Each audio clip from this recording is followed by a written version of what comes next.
ሰላም ሰላም ወዶች አሁን የምንሰራው ምግብ ለየት ያለች ከብሳ ናት። ከብሳ ኩዌቲ ትባላለች። ሰምን አለን፣ ሰምን እናደርግበታለን። ከዛ ሽንኩርት የተከተፈ፣ ከዛ ትንሹ ድንሽ እንቀቅላለን።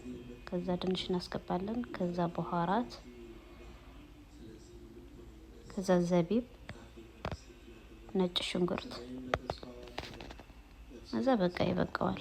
እኔ ግን በጣም አበሰልኩት፣ እናንተ እንዳታበስሉት። ከዛ ዶሮአችን እንደዚህ እናደርጋለን፣ በኋራት እናስገባለን። ዶሮአችን እንደዚህ ከበሰለ በኋላ እንቀበዋለን። ትንሽ ዝብዳና መለወን፣ ይሄ የሩዙ ማለት ነው።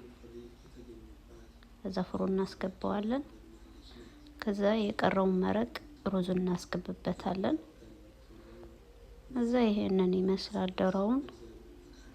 ሩዙን ደግሞ በጣም ነው የሚጣፍጠው። ድንቹ ግን ትንሽ በሰል ብሎኛል። እናንተ በደንብ አታብስሉት እና ይሄንን ይመስላል። በጣም ነው የሚጣፍጠው። እዚህ ጋር ሲኒ ሰርቼ ነበር ሰላጣ ከሰላጣ ጋር መኩሩት። ተወድታ